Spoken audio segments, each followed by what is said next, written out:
Hey, it's Shabes, and welcome to another edition of AniTube Digest. We're going over the best and not so best anime YouTube videos to come out the past 2 weeks, from the 17th of April to the 29th of April.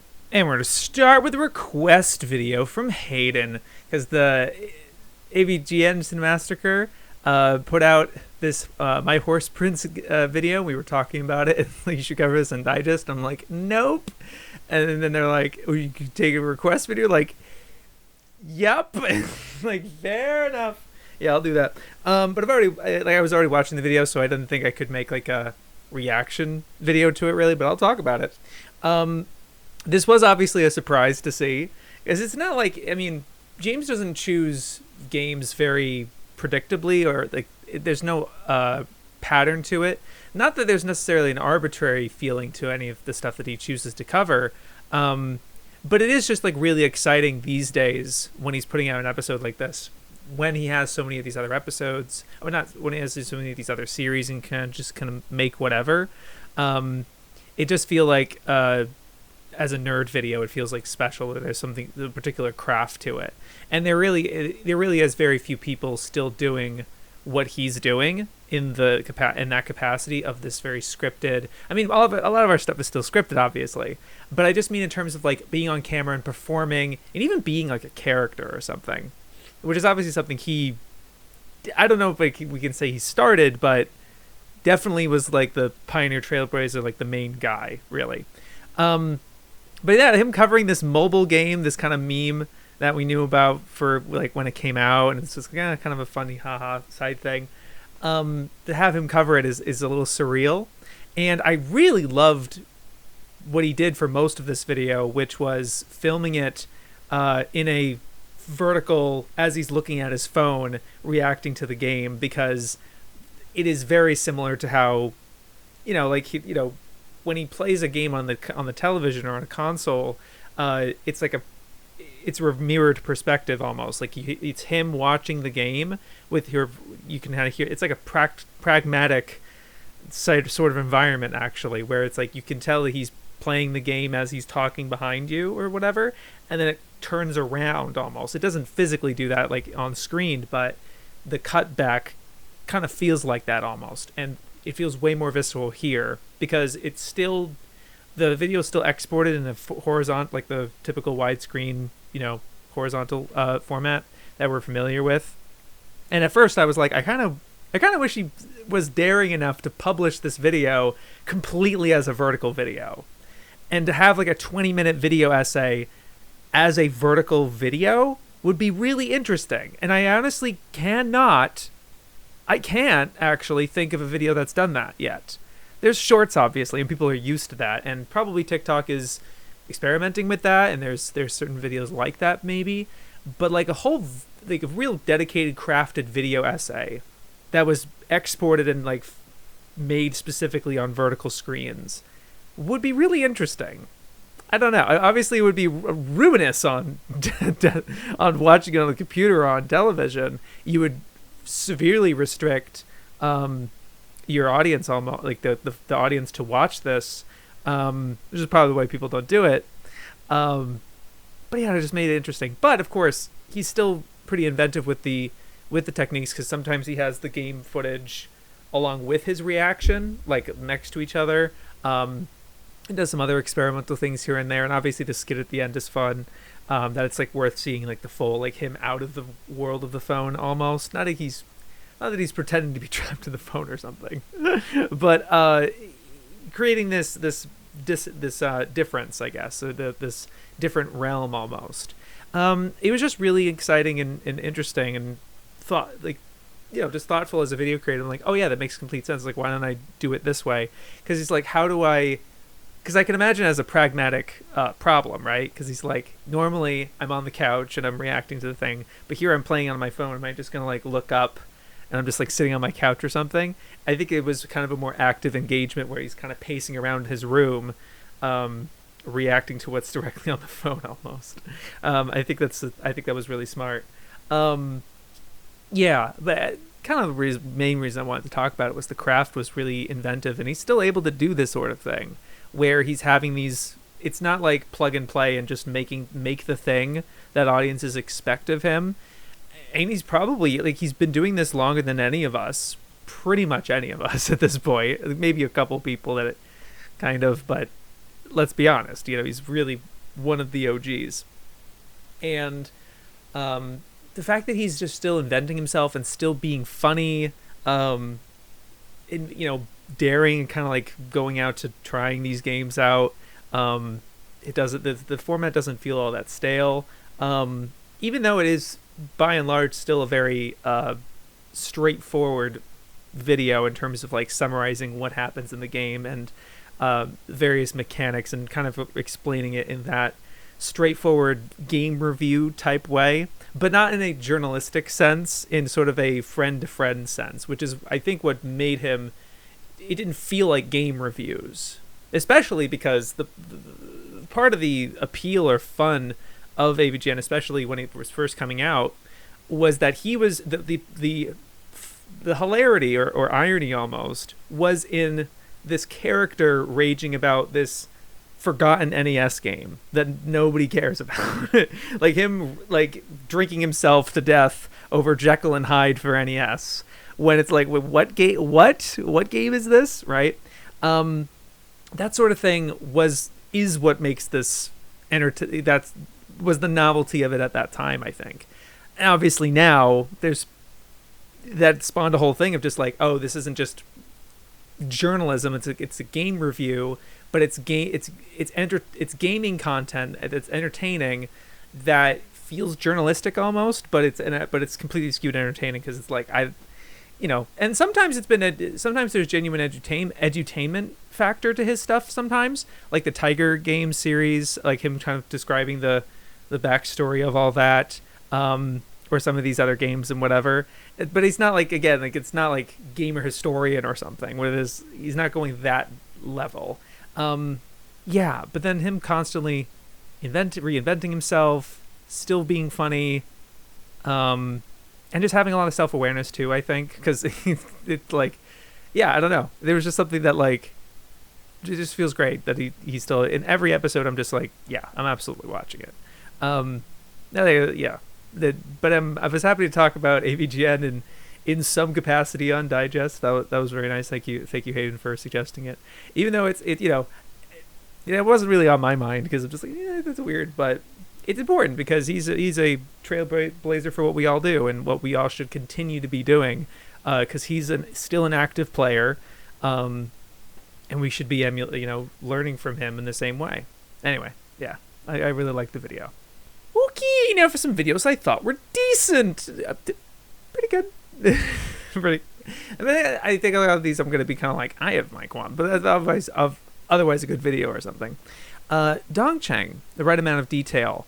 I think what stuck out to me about this video was that it's very similar to the rest of his stuff, where he's talking through an original drawing, and I was realizing that's like he was able to show sete for some other stuff that he's worked on or not is current. Like there's a current he did mention a unknown project that's unannounced that he's working on with the same director or the same person as Yojo Senki, like the person he was working with on the same project. I don't know if they were director or episode director, but talking about this idea of an animation of a drawing being too detailed or not enough detail, where if it's too much detail it looks, he says, amateurish, which is really interesting, that perspective of like, because the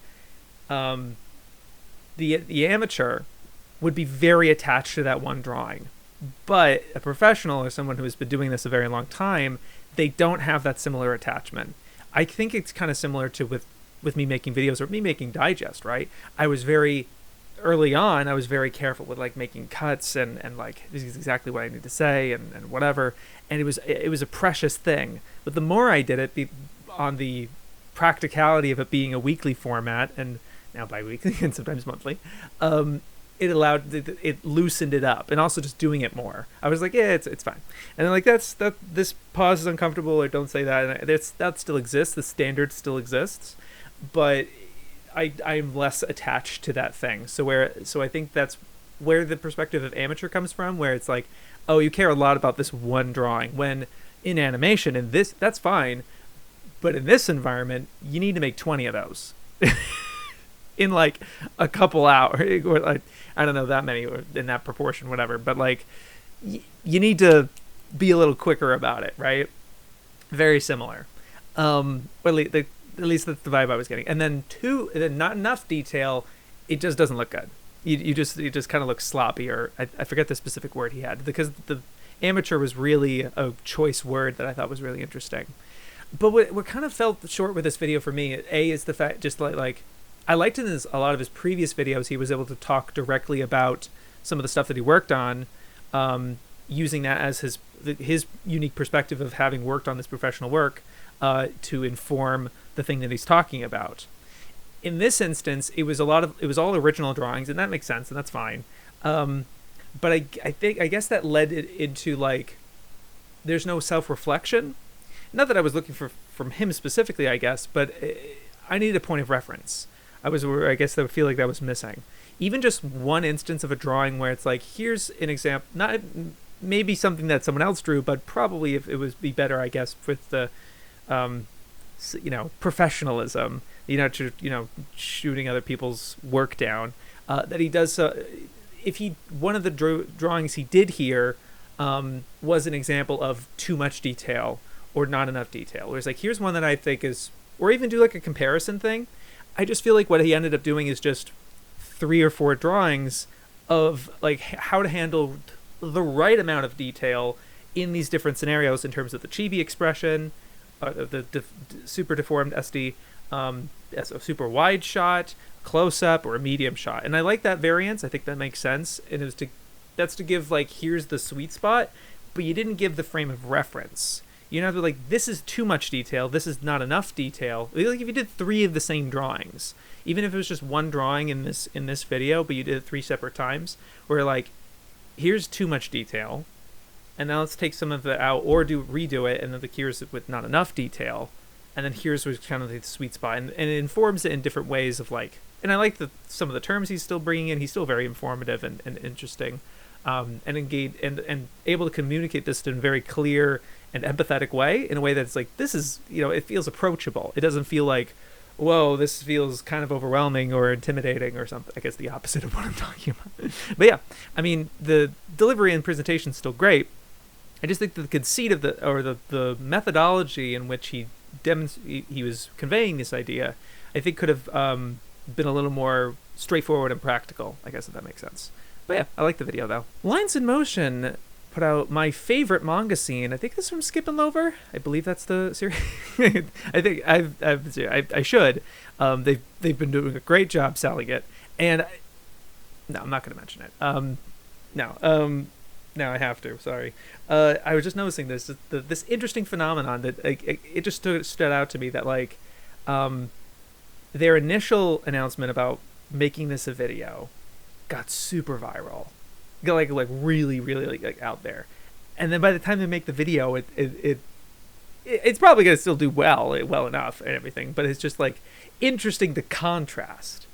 That's nothing on Danny's part, and that's nothing on it's just something that stood out to me about this particular instance, and something that I worry about sometimes myself, where like if I promote a video and it actually spreads, like people are excited or interested, and then the actual thing comes out and it doesn't reach that same level of virality. I don't know, just stays in my mind of just like a weird concern. It's a dumb concern to have, really. I think, because even that exposure is still great in its own right, and that's okay if it doesn't, but it's still like, I'm sorry I'm bringing that right, but with this video, it is pretty much what I was expecting, an analysis of this side character, and really just that, and covering their whole arc, and culminating in like this flashback scene that is Danny's favorite scene. And I guess I should have expected that, and that makes sense. I guess from my perspective, when I'm seeing like my favorite manga scene, I'm expecting kind of a closer analysis of that particular scene. But it's not until the last fourth of the video where Danny actually talks about the scene itself, and then the rest of the video is the character analysis. And I guess it's like, this is the way to sell it, and that obviously you put that at the end. But I was kind of expecting that to be the whole video, actually, and like you can kind of, but maybe it is just that simple, and like there isn't that much to be said about it. But I guess even if that scene was brought maybe in the big toward like as the hook or in the middle of the video, and finding ways to extrapolate and like incorporate that primary character analysis that Danny actually wants to make, I just felt like the balance of that was weird, because like leading the audience along to like, here's what the scene is and I have to set all this stuff up, I feel like this is just me, maybe the audience is kind of like, and I'm having the same thing with my own, well, I should finish my point, that like the audience is kind of being dragged, like I'm kind of like overwhelmed with anticipation of wanting to get to the, well, where's that scene, I'm curious about that, or whatever. That's what I clicked on, and maybe ignoring, or not ignoring like maliciously, but like not paying attention enough to what the actual meat of the video, which is this character analysis. I'm like I said, I think I'm going through kind of a similar thing, because I released my latest video to patrons, and it's going to come out on Tuesday, so you may have seen it by now, I don't know.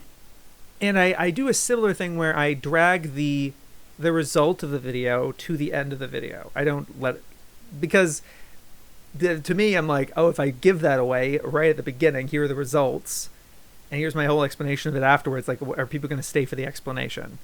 But they want to know what the results is, so they're kind of like, here's the whole explanation, the result of it, basically, without the raw numbers, I guess. So I'm saving like that to the end. So I get that from that perspective as like a video retention type of thing. But I guess it's just, yeah, I was like kind of expecting more of a granular play-by-play thing of the actual scene. And that could obviously extract to the grander character thing. Like, of course it should. It's why this extracts to the series as a whole, and what it means so much to you and everything.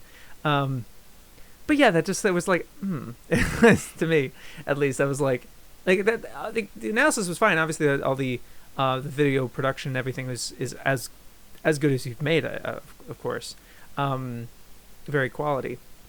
But yeah, it was just that form. I was like, okay. And one other thing I wanted to bring up, because it was something I was feeling as in the moment video experience. I don't know how to resolve it, or like whatever, but and I don't know if, because I probably may have done this myself, probably. But it's the idea where like the visuals are communicating one thing and then you're narrating over something else, because obviously you want the audience to kind of have a dual focus, and what you're showing adds to what you're saying, right? That's a tricky balance, because yeah, you want that, but sometimes it's like there might be so much visual information on the screen that the audience has the compulsion to be like, I actually want to know what that says. I'm particularly talking about the text of this video with all the dialogue. I actually felt like if I was trying to ignore the dialogue, I felt like the visuals, the character act, the expressions, the shots that you're showing were communicating and adding to the narration. But I don't think, because the narration is ever really addressing what the characters are saying most of the time, I ended up, a lot of the like more wordy text and stuff, because there was so much words on for the panel or whatever, that I actually found myself pausing to read the text, and that would interrupt your flow. That would interrupt I actually lost track of where the narration is, and parts of your analysis gets kind of muddied in that way, I guess. And that's like on a viewer experience, and maybe that's my problem, probably. But it's something to consider, I guess, where like, I don't know how you resolve that, really, where it's like, yeah, just not have the dialogue in there. It honestly kind of reminded me of this this particular editing thing that Joe does, that Pause and Select does, where he explicitly doesn't use clips with characters' mouths moving, to the point where if he wants to use a clip that has characters' mouths moving, he will animate it. He will like key out the mouths and keep their mouths closed as the shot goes, which I have done myself, because there is something unobtrusive about that. There is something that feels like it just complements the narration more, and you can pay attention to it more. something about that. I don't know. So this was kind of like this felt kind of similar almost, where when you're showing manga panels, how much dialogue are you showing, or not showing, or you just choose not to use dialogue. I don't know. There was something interesting about that. In the flow of using dialogue in manga videos like this. Anyway, just something I was thinking about. But of course I enjoyed the video because it's great cozy vibes, it's great analysis, and yeah, it's a nice time. Kyle Entertainment, fuck you, I'm not watching the last video. It starts, there was a nice tone, I remember this. There was a really great musical tone at the start, I'm like, ooh, good mood. And then it's a disclaimer like, don't watch this if you haven't seen the last one. I'm like, fuck you, I'm doing it anyway. And I thought it was fine otherwise, but maybe I am missing the big brain, like, oh, maybe my last video or something. I didn't feel that big of a pull one way or another in that way, I guess. But this is a descriptive versus prescriptive interpretations of Devilman's ending, and talking about this idea of the types of endings there are. There's happy ones and bittersweet ones and bad ending type of thing. But there is something interesting about that with, like, as I don't want to spoil it. I'm sorry, I don't want to spoil it, but like, I just read Hoseki no Kuni, like all of it, because it finished recently in like a couple days this week. Man, that's peak. Oh my gosh. And not to give it all away, I think it has a very similar kind of like bittersweet to bad ending. Like, this what kind of ending is this, right? It was getting me to think about, like, this video was getting me to think about, like, it's not a matter of it being a happy ending or bitter, like the tone of the ending itself. It's whether the ending is satisfying or not, because it can be a happy ending, but an ineffective one because it doesn't earn that ending, or it kind of just stops even though it's happy, or there's some, it is sort of like how it lands in the culmination of everything, and how does the viewer feel satisfied. And in that instance, it doesn't matter how bad or good the ending actually ends up being, like how the interpreter, that's a sad ending or that's a really happy one. I remember reading the Devilman manga and being like, wow, holy shit. And I didn't feel bad about it necessarily. Like, on paper, it's like, yeah, everybody dies and all this horrible shit happens.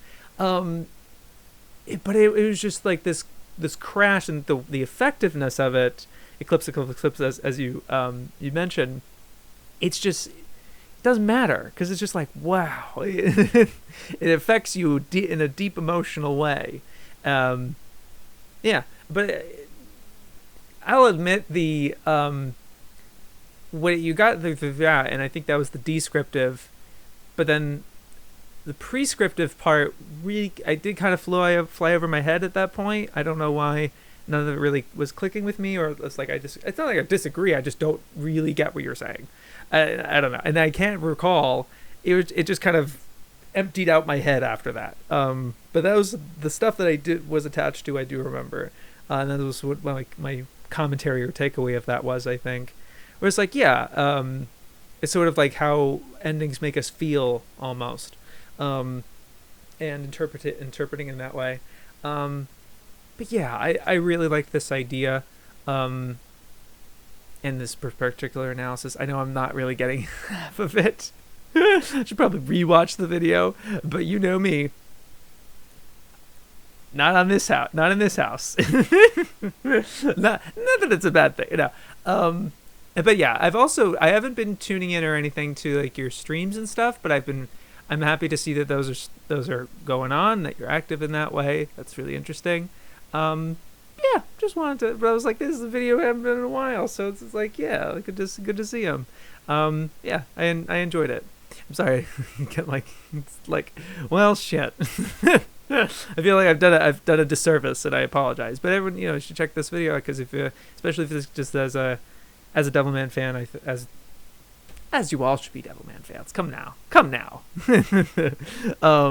Yeah, it was great to see, for sure. Bonsai Pop had a couple videos I was interested in, but I was like, I'm only going to choose one. And this one was the truck that launched 1000 Isekai was definitely on my radar, because I just happen to have a historical bend to it that I'm just like, yeah, the origin points and yeah, it's the history of it, and they do kind of fall into the trap. I don't want to call it trap necessarily because it's widely acknowledged of Minky Momo's the big flashpoint that everyone knows about, that everyone recalls back to. But then there's an earlier point. Yeah, Astro Boy gets in a traffic accident, of course, right? And there's nothing more infamous than that. It's the start. That's like the actual premise. In Minky Momo's instance, it was so traumatic because it was a magical girl series where the main character gets killed like that. But then but it doesn't have the same earth-shattering impact of some other series that may have had a similar truck, because there was a whole core after that, and it's okay to spoil that episode because it's not like it's the ending or something, but it is a pretty infamous part and a wider part of anime history. And I will also say with this video, what's interesting about it is the tone that Mike gives for it, very kind of like almost a history channel, like conspiracy theories, like the music, like one of those, like, did you know, or there's some kind of like out of some sort of conspiratorial or vibe to it.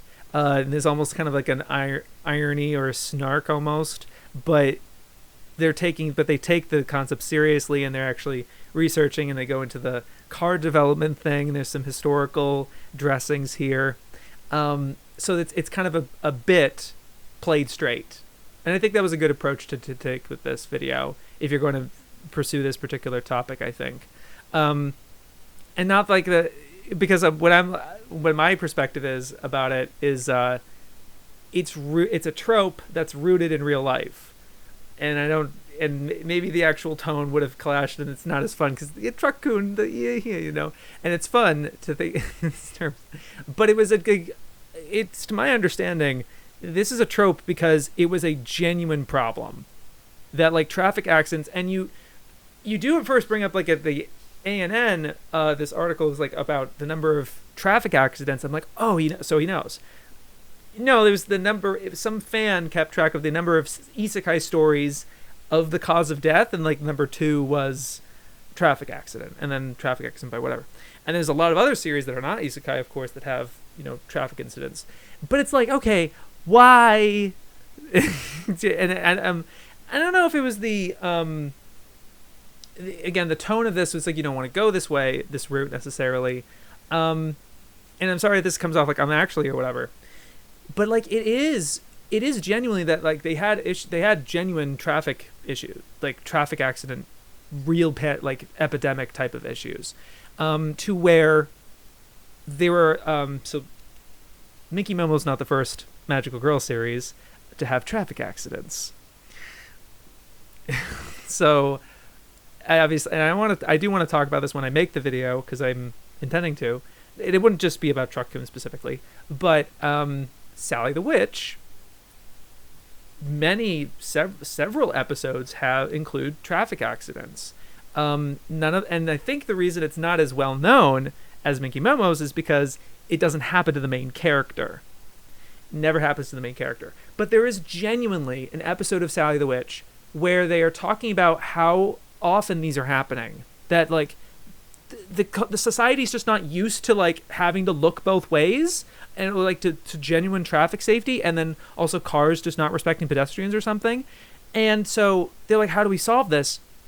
Oh, let's build this bridge that goes up, like pedestrian bridge that goes, instead of like, because you think about it, you see this in anime all the time, these pedestrian bridges, they have the staircases on both sides, and it's a bridge for people. And obviously there is some of these in the United States, but they're not nearly as common as they are in Japan, right? Like, and just seeing that in anime from Sally the Witch, they're like, oh, we can just build this because that's a new thing in 1967. That's like a new, like, oh, they didn't have those in 1967, 8, 9. And it was around this time where they were starting to become an issue, to where so many people are getting in these traffic accidents.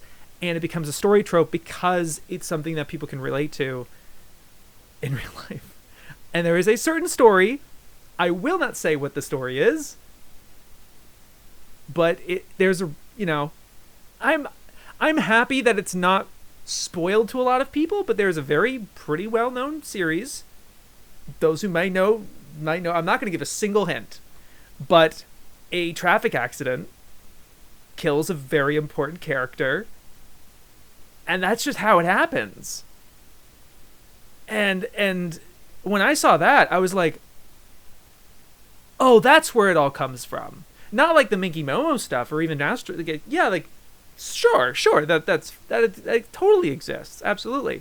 But it's in these actual, like, really, and there's episodes of Sally the Witch where where these traffic accidents happen, and they are brutal, because that's like the only sudden injury or death that could apparently happen in this series. Without, there's plenty of ways to die, obviously, but like for some reason that one was the most effective or immediate, and it was such a great.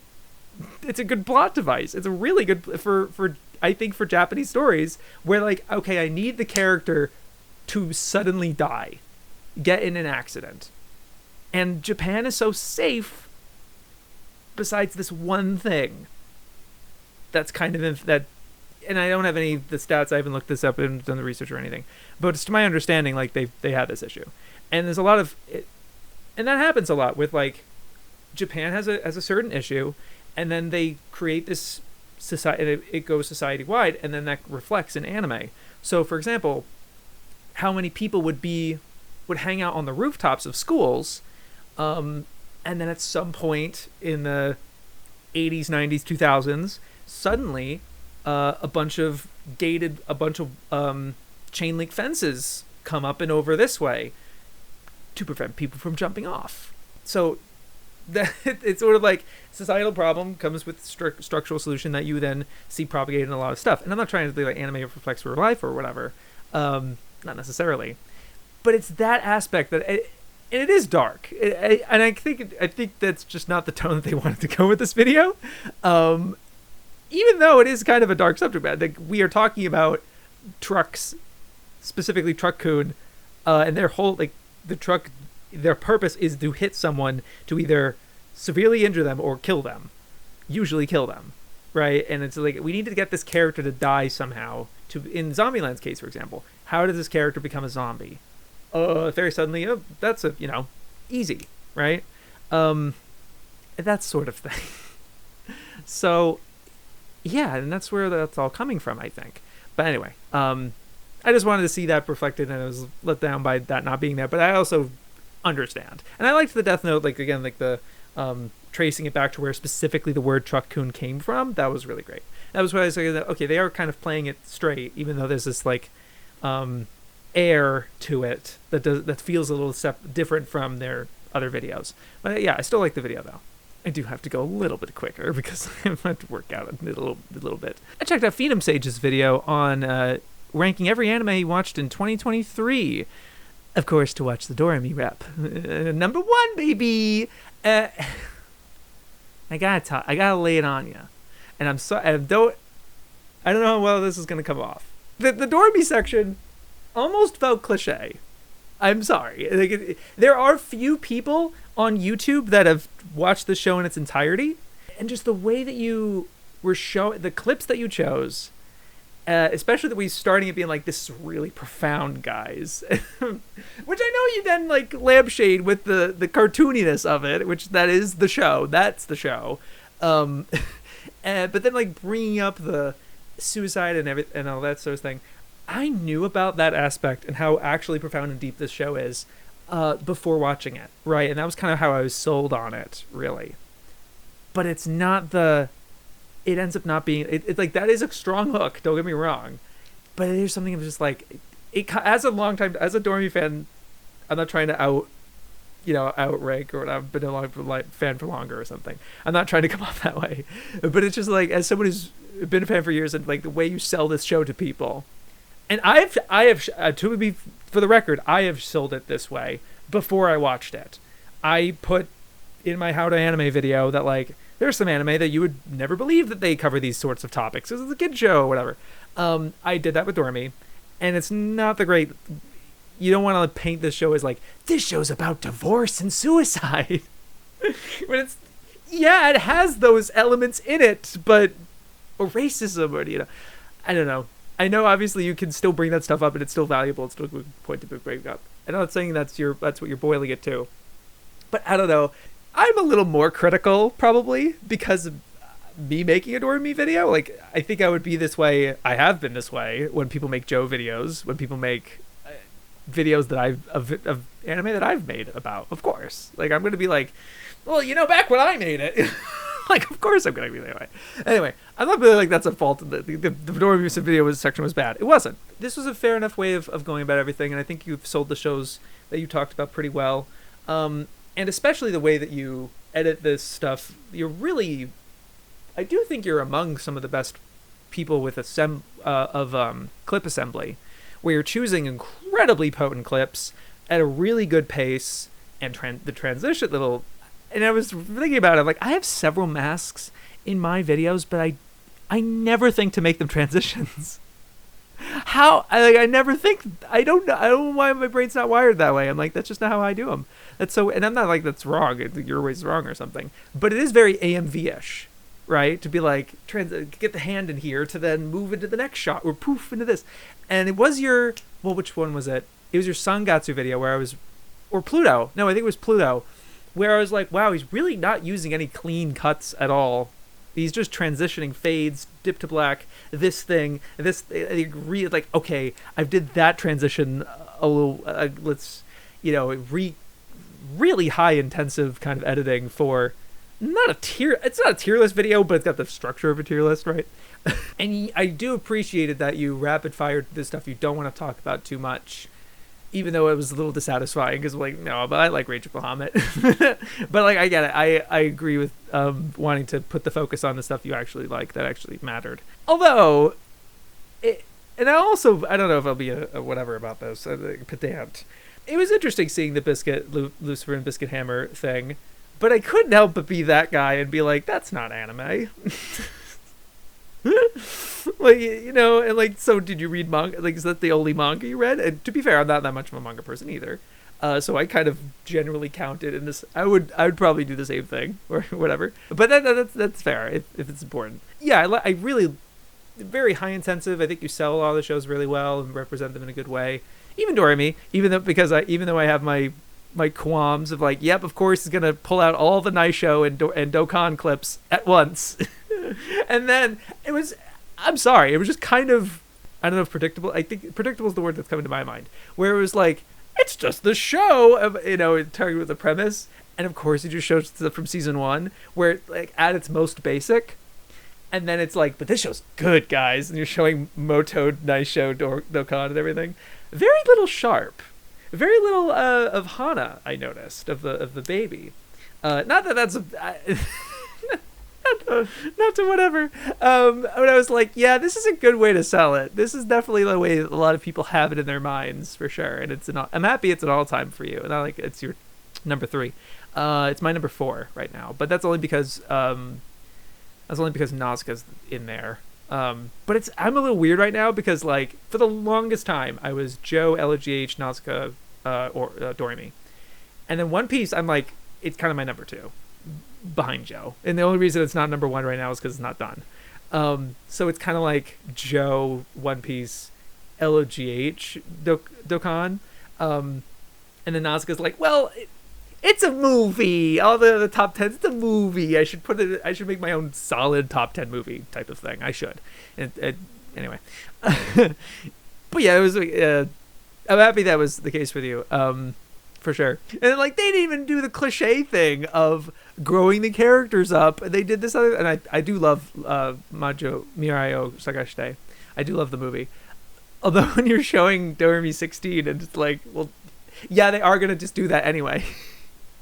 Like, yeah, okay. And that's why I was kind of like, I never really said it in my video, but I'm like, I'm kind of okay with it not being adapted. I'm like, I'm okay. But yeah, anyway, enjoyed the video, of course. I was happy to see that Doremi Rep hopefully convinces people to check that show out for sure. CheeseGX. New video in 9 months? It doesn't feel like that. It didn't feel like you were gone for that long. And I don't think I covered your Gridman video. Maybe I did. 2 hours. Good lord. But this one's about a video game. A video game this year. It came out this year? Or was it late last year? It was 2024 gem, so I was like, okay, so this year. Slave Zero X, and it rules. And the fact that it rules. And it's just a very straightforward game review, so it's like, at first I was wondering, whether should I really cover this or whatever. I wanted to because you're back. You know, you made a video. That was great. I wanted to celebrate that because it's, I do miss that it was just like, you have a really good handle of narration and communicating ideas, and the visuals are very straightforward and don't feel like they are wasting any time or filler or something like that, or repetitive or anything.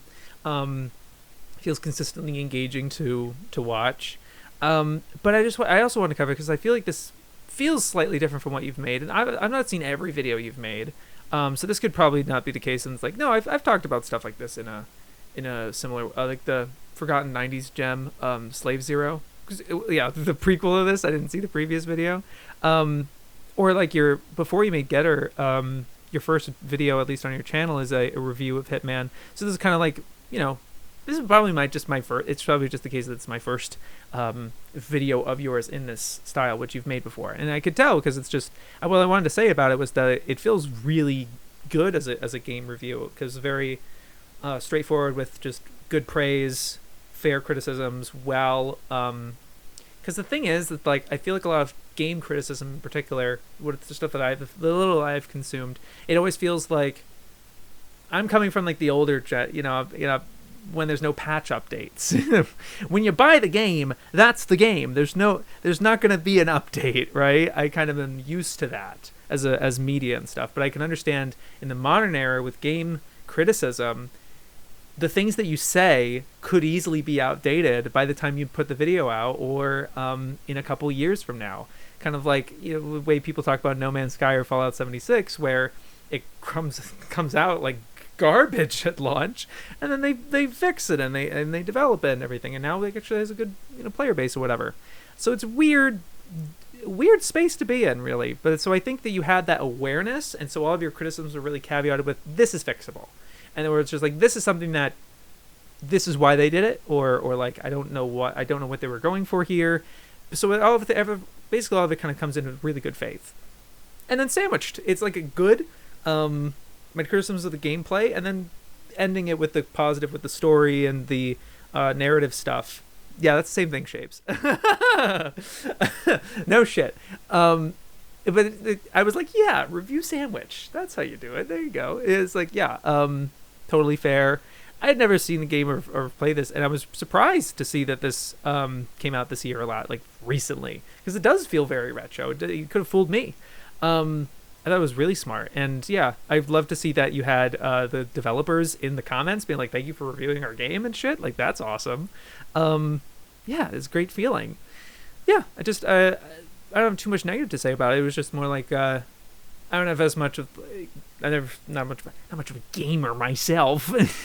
I kind of am. Like, I tend to game. So, but yeah, I enjoyed the video a good deal. It was good to see you back. And I'm looking forward to the Bravern video for sure. Okay, and I thought with the best videos of the week. Well, it's like, I'm going to slouch over and be a little bit like, this is the best video, because I've been talking a lot now. Spirit Chaser. Succumbing to Alien 9. What a great title. Nice one. And happy to see Alien 9 analysis when, for me in particular, the one time I watched it was years ago at this point. Like, oh my gosh. Oh my gosh, I don't even... Gosh. I'm just thinking back. I'm like, when did I watch it? Fuck. A long ass time ago. I don't remember the specific reason. And I didn't end up liking it. I didn't enjoy it. But I've since kind of like, come on, that was good. I should probably rewatch it. And this is definitely giving me motivation too, because it was... I haven't seen a reading like this, actually, of just where the parallels with the alien invasion to the invasion of young women's bodies. I'm like, oh yeah, oh shit. I honestly didn't even think about that. and the thinking more about the main character and how crybaby she is, and the what that's articulating, and compared to the other characters who have gone through similar, if not worse, suffering than her, and how they're taking it, not in a healthy environment necessarily. The contrast of that, it just I was too dumb. But it sounded like you watched it a couple of times, which was interesting. I was happy to hear that. It didn't feel like a one-off and done type of thing. You're like, it's really stewing in your mind almost. And maybe I'm wrong about that. I will say but yeah, what was so surprising about this video, I guess, was just like, I don't remember the soundtrack being that good. Like being this really colorful and interesting, and really characterizes your video here. You really lean into it almost. I don't know if the narration was influenced by the music or that particular choice, and you're performing it in a certain way, kind of like how I've done with a couple of my videos. But it just felt really solid, like really in a good pocket, to where there was points where I didn't know if that was from the OST or something that you assembled in terms of the combination of music with the voice acting or the effects or something. There was something very tight about it that felt very like ripped directly from the show, but I wasn't sure if it was your editing or not. And I was like, wow, that's really impressive. And there were some things that obviously, yes, I know that's like an edit on your end, like some of the little, like towards the beginning, I think you were doing like something like that across the screen. I was like, I can understand that's an edit, and that's something I can appreciate. But there's other things I'm just like, wait, what was that? Wait, it was something interesting there. So that really kept my attention with it. Yeah, it was a really evocative overview in a way, and I know hard to say it is an analysis, but it's not of a particular, it's kind of a general series analysis almost, just like what this does as a series almost. But I guess it's not retrospective either, because you're not like diving into the whole creator's background or something. You bring them up, which I appreciated that there's some acknowledgement to that, but it was pretty laser focused otherwise. Yeah, it was just really well handled, really deft, and convincing. Not that I need convincing. I could tell that there is something pretty effective and like special about this series that I just didn't get at the time. That I'm just like, it's my L, and I'll probably revisit it, and it'll be great. But yeah, it was just like awesome. Yeah, I was very happy to see that. Really, really liked it a lot. Hey, shout out to Nux Taku, who's back. Doesn't upload too much on his main channel, and that's the one I've been really subbed to. I think I unsubbed from Nuxanor for some reason. It was just like, the stuff that he was making there. But I felt like there's something about this channel that he uploads very, very deliberately, and his attitude towards content creation and how he conducts himself online, both as an abrasive figure, but also as someone who genuinely cares about people on that platform and his relationship with them, and the health of the platform, and acknowledging when there's issues and stuff like that. And I don't use Twitch. I use Twitch for people who are streaming there, which is some YouTube mutuals, very occasionally. But I'm not a Twitch guy really, other than that. So just being able to watch a 90-minute or 85-minute video, complete takedown, a compendium he calls it, of Twitch, of the abominable sins, and the categories of the 7 deadly sins, of course, loose but worked. I think none of them felt like they were a stretch that much. And that was a pretty good way of bucketing everything, and like, here's the laundry list of bullshit that Twitch has done. Kind of an exhaustive list almost. It felt like every single drama thing that I knew about Twitch, hearing about it from Ludwig or general overviews, or hearing about it on Twitter or whatever, it felt all distilled into this one video, which kind of came out at a good time, because that stuff would be happening one after another, and there was this whole stretch in last year and maybe the year before that felt like Twitch was always in the news for the wrong reasons, but now it's kind of calmed down. Like, people aren't talking about it as much. It's it's a little calmer, I guess, a little lower profile, but this really was just like the torrential bullshit that they went through. And what's so infectious and fun about this, because it sounds exhausting, right, to putting it this way, and this conceit of this video, But Nux makes it really entertaining by just the infectious enthusiasm he gives for it, and his honest opinion. It's like, he sure is honest. No, but I just mean like, I just mean that like really able to go out there and sharing his knowledge, his kind of insight, or his personal experience. Like, this is what happened to me. This is what I can speak on. This is what I've seen happen. This is what happened here. And not, it didn't, I can understand people taking it as sort of like, there's these drama videos, right? It's gross. It really, like, some of the drama, this person said this, and this is why it's stupid and wrong, and they take this person down, this results in doxing, whatever, and there's a certain thing going on, I guess. That can count for many things, and it happens every day. Yay! Because people have nothing better to do, or whatever. But then, yeah, but this, it felt different because, it's Nux and it has a little self-awareness in the video. It's just him raging and like screaming with like a stick, with like a wooden tree branch, whacking at this conglomerate, this big, comically evil big corporation called Amazon, which owns Twitch. And like, yeah, he does bring up one point that it's funny how a flurry of tweets can kind of like push this company down to its knees and take back its new policies. Like, we're trying this, we hate it, oh, okay. Like some of the whim that they have, and some of their employees' conduct and everything. There is still that, but it is really funny seeing. I guess it's like taking the piss at, like, you're punching up at the end of the day. Nux isn't really going after a fellow content creator, even though he does obviously criticize some people in this space, but it's for the purpose of demonstrating this like double standard, or explaining a situation or something like that. But it didn't feel like Nux has a particular agenda or bias. It really just, especially just like having the acknowledgement of what Kick is like, and there's like, at least they're honest, and being and himself being honest. Whereas like, this is why I'm on Kick, where I decided to go on Kick, because this is my experience with them, and this is my perspective, and I'm sure other commentators in this space have this perspective, I guess, but there's just something the way Nux does it that feels like it feels approachable almost. It feels like it doesn't like you're in the den or something. It doesn't feel like you're in a den anywhere.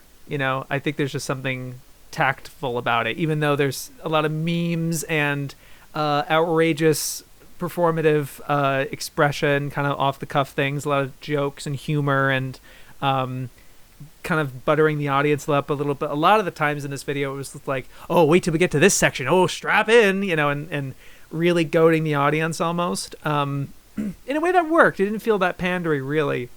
I think that made sense in his character. Like, he only really, there's very few people who can do that convincingly, where instead that doesn't come off as like begging. It feels just like it's a confidence. It's the sheer amount of confidence that Nux has, that I think has gotten him to where he is, where he's bold enough to reach out to these creators, or to go after this and that sort of thing, to cover this and that topic, and to say these harsh realities and stuff like that, about the growth of the difficult realities of being a smaller creator and things like that. And taking that perspective. Also, props to Briggs and MetaHulk for editing this video. There was making this kind of like meme type of thing, and the constant, kind of a ramble and stuff. I do admit it did keep my attention visually by just putting the Minecraft parkour thing, or the particular games in the background as Nux is talking. That did work on me, I'll admit. I was like, goddamn. And I had a similar thing with my video, where I'm like, I don't have that much visuals to show besides the movie, and I don't want to show that much of the movie because it's a Ghibli movie. I don't want to, die. So I'm like, but I want to use something. And I ended up using a lot of animation loops. Like, I found backgrounds or still things or motions that are still for a little while that loop. And so you can just stay there and there's motion to it. And it feels kind of alive, but it's something I can stretch on the video for a long time. Sometimes that footage that you would use in the back got a little repetitive. Not like, obviously it's repetitive, obviously. I just mean like there were certain levels, or there's certain like particular clips with like in that like sliding area where he would like get to the end or something. It would feel weirdly dissatisfying almost, because I'm like, oh, I can recognize that you've used this clip already. Like, I do not mind using this kind of footage at all. To me, at least, it just works in this instance, I think, especially in the concept we're talking about Twitch and gaming. So yeah, it's not like weird. It's not like Trixie putting having the diatribe of Sword Art Online to this MMORPG that they played. I don't remember what it was, and but that was very like, you know, like that. Yeah. Anyway, I like the video a lot, but the memes, and I will say the memes were fresh. It just felt, there were some times where obviously, yeah, I've seen that before, but a lot of times it got me laughing. It was fun. It was good. I really liked it. Doreimani, how to buy cute stuff from Japan, websites I avoid, spending less on more, Proxy's cutie haul. I think this is the first time I've seen a video of hers that it's like a vlog style of just her day and just the thing, and like here's the date and like here's what's happening and stuff. And I guess I just didn't click on those other ones because it didn't grab my interest necessarily. But this was like, oh, this is a particular thing I'm interested in, how to buy cute stuff or whatever. There's that hook, and that is is a section of the video. But I'd say it's just about a third of the video, because the rest of it is that vlog, which is in a particular style. I just don't. Maybe it is common in her spaces, but I'm not familiar with it at all. Of just doing this vlog without any overvoicing dialogue or anything. You're just putting the camera down and doing the thing, like making dinner or watching something, and the commentary is in the captions at the bottom. I just thought that was so efficient and smart and like it worked so well. I can't believe it worked so well. It didn't even have that much music or anything. It was just like I was just there in the vibe, and I just liked that, like, you had the utility of the video of the how to purchase things. But then obviously the beginning is like, here's this cute stuff I got. How did I get it? Great video craft. Just generally great video craft. But it's just like, you're very cute on doing the things you choose to show in terms of like waiting for the package to come. I found that relatable. Someone who's had packages that I'm waiting for or whatever. It was just like really effective, wholesome stuff. And it's like, it was interesting. The how to buy cute stuff, I think, would be too small and kind of boring. It would be kind of utilitarian, but that's about it. It doesn't have this entertainment value. And the vlogs are fine, but they don't have like the hook to get me. So like the combination of this, I'm just like, that's perfect. That's brilliant. I'm like, yes. And I was just like, I'm just here for the vibes after that. It's good information, but now I'm just here for the vibes, which is what I love. I love that so much. Yeah, I really, really love this video. I was very impressed by it. The interior, just immaculate. I can't believe how good your room looks. God damn it. And lastly, I'm sorry I had to rush these a little bit because I don't want to be late for my workout. Beyond Ghibli. I don't know if I should say what this video was meant to be, because I didn't bring this up to you because you've pitched me this video, showing me clips or asking me about it, and then showed it to me early. Thank you very much. That was really lovely. I already told you this, like, in our conversations, that I think this is your best video that I've seen, or maybe in a while or something. Since you're degenerate, I think is what I said. But yeah, it's because it's like, oh, I really want you to talk about this stuff. It's like you have a tact with the music and the editing and your voice and the particular word choices and the empathy you give towards these shows, that it's like, yeah, it works for a lot of shows, a lot of the prestige, like kind of prestige stuff. It works for Haikyuu, it works for Eva, it works for Berserk, it works for an assortment of things that you've talked about. But what deserves this treatment, and they all deserve it. They all deserve respect and everything like that. But what the shows that really need this are the exact shows that you talked about here: Chobits, Elfen Lied, Rumbling Hearts, Kimi no Ain, whatever. I'm sorry. All three of those, I think, are important, but do not get this treatment because of this and that reason, and the reasons you talk about in this video. But then just stringing it along with your personal journey with it. But I'm sorry, I'm being a little scatterbrained.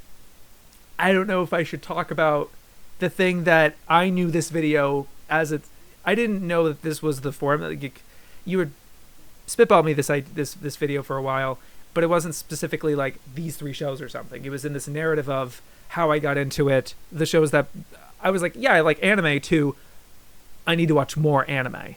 That threshold is so interesting and relatable to me as someone who's also had those perspectives of like, where was that shift and what precisely did that do for me, or what convinced me to take that dive and why I haven't left ever since, type of thing. That perspective is so valuable and interesting. But I don't know if I should talk about why it's titled after your thing, because I literally, one of my patrons was like, please don't tell me this is a goodbye video.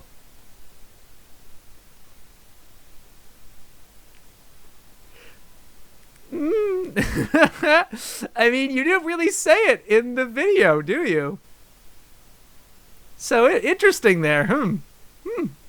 Anyway, there's other things that we've talked. It's weird to talk about your videos on Digest now that we talk a lot more regularly. And I'm sorry, I'm just blasting that out. Like, we talk, Rick, whatever.